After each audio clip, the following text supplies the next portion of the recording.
about selling out. The point is making people buy stuff again.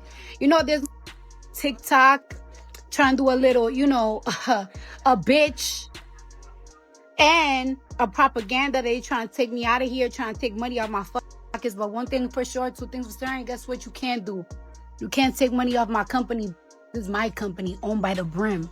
Yeah, Grow Good is owned by me. So all that propaganda that y'all trying to do, take money out my pockets. And when I take money out my pockets, y'all take food out my kid's mouth.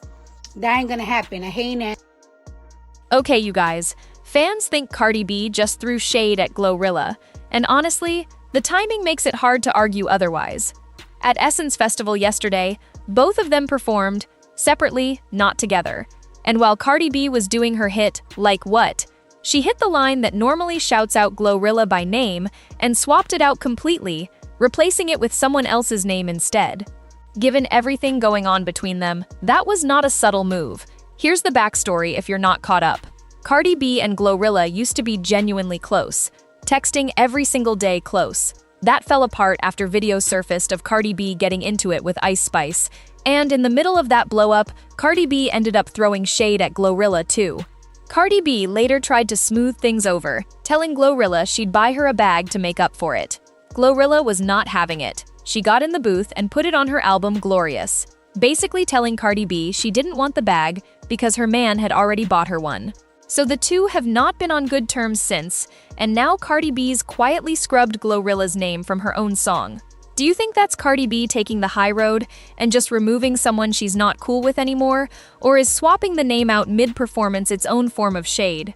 Feels like a bit of a, if you don't want my apology, I'll just erase you, move to me. But I want to know what you guys think. Moving on, Cardi B's also in the middle of a separate blow-up with a TikToker who called her out over her spiritual practices. He accused her of following a babalawo, essentially a priest in the Santeria religion, and used that to imply she's involved in something dark and sinister, going as far as suggesting she's worshipping demons and that her success and image are somehow tied to it. It was an extended, pretty aggressive rant built around treating her religious practice as something shameful and evil, rather than just a different belief system than his own. Cardi B didn't let the accusations go unanswered. In her response, she strongly pushed back against the narrative being built around her, arguing that what was happening felt much bigger than a single disagreement online. She said it looked like a coordinated campaign designed to damage her reputation and, more importantly, hurt her financially. Using the word propaganda, Cardi B suggested that people were intentionally spreading negative narratives in an effort to affect her business and income, rather than simply criticizing her over a disagreement. She went on to explain that, according to her, the attacks hadn't been limited to social media arguments. Cardi B claimed that people had been trying to get her videos removed from different platforms and had even succeeded in getting her taken out of a creator rewards program, which directly impacted money she would otherwise have earned. From her perspective, that crossed the line from online criticism into attempts to interfere with her livelihood. Cardi B made it clear that she takes that personally because her business is independently owned and built through her own work. She emphasized that every dollar she earns supports not only herself, but also her family. She argued that regardless of what people think about her or what opinions they have, nobody has the right to interfere with her ability to provide for her children. In her view, criticizing her is one thing, but trying to reduce her income is something entirely different. She stressed that she wouldn't allow anyone to take money out of her pocket or, as she put it, food out of her kids' mouths. The TikToker, however, wasn't convinced by that explanation and quickly fired back with another response of his own. He argued that Cardi B was changing the subject instead of addressing the reason he believed the controversy started in the first place. According to him, the issue was never about trying to damage her finances or organize a campaign against her. Instead, he said it was about comments he viewed as homophobic. Specifically, he claimed that Cardi B had referred to a gay person using what he described as a coded or softened version of a slur, rather than directly acknowledging why people found her wording offensive. From his perspective, Cardi B's focus on propaganda, financial losses, and her children shifted attention away from what he believed was the central issue.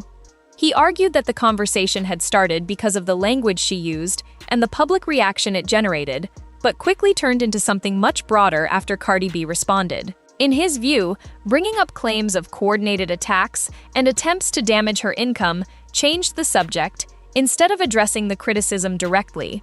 He also felt that mentioning her children introduced an emotional element that, according to him, wasn't connected to the original dispute.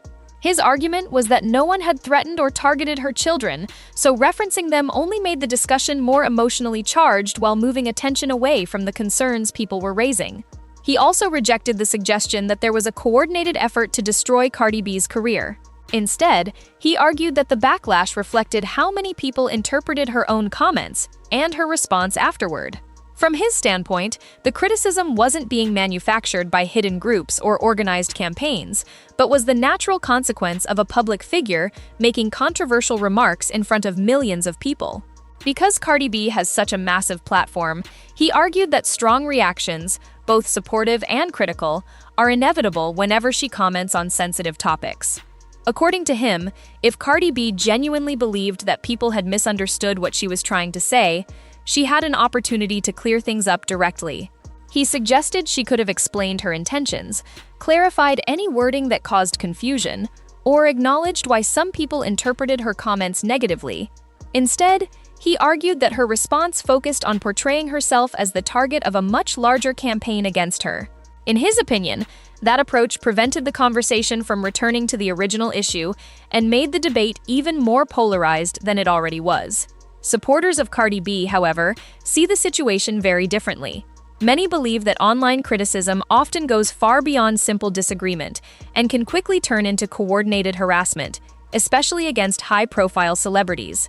From that perspective, her concerns about losing opportunities, having content targeted, and facing repeated attacks online shouldn't be dismissed outright.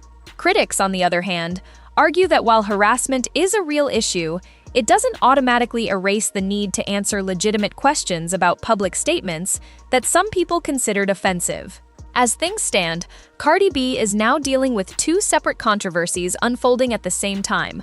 On one side, there's the friendship-turned-rivalry that has spilled into public view through pointed lyric changes, subtle musical jabs, and constant fan speculation about where that relationship now stands. On the other, there's an ongoing debate surrounding religion, language, accountability, and how public figures should respond when their comments spark backlash. Both sides remain firmly convinced that the other is acting in bad faith, and neither appears ready to change course. Whether these disputes gradually fade from public attention or continue escalating through social media posts, interviews, and future music releases remains to be seen.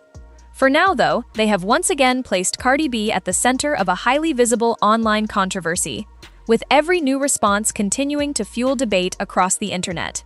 What do you guys think about everything that's happened? Do you think Cardi B's lyric swap was justified, or do you think it crossed the line and came across as petty? And when it comes to the TikTok back and forth, whose side do you think has the stronger argument? I'd really love to hear your thoughts because this situation has sparked a lot of debate and there are strong opinions on both sides. Head down to the comments below and let me know where you stand.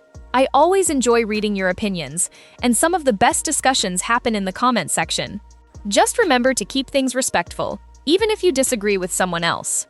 If you enjoyed this video and want more updates on the biggest celebrity news, internet drama, and trending stories, make sure to hit that like button, subscribe to the channel, and turn on notifications so you never miss a new upload. We post new videos regularly, and there's plenty more coming your way. If you have a topic or story you'd like us to cover next, feel free to leave your suggestions in the comments as well. We really appreciate all of your support, whether you've been watching for a long time or you're brand new to the channel. Every like, comment, and subscription helps us continue bringing you these videos. That's all I've got for you today. Thanks so much for watching, thanks for your continued support, and thank you for taking the time to be part of this amazing community. I love you guys, stay safe, take care, and I'll see you in the next video.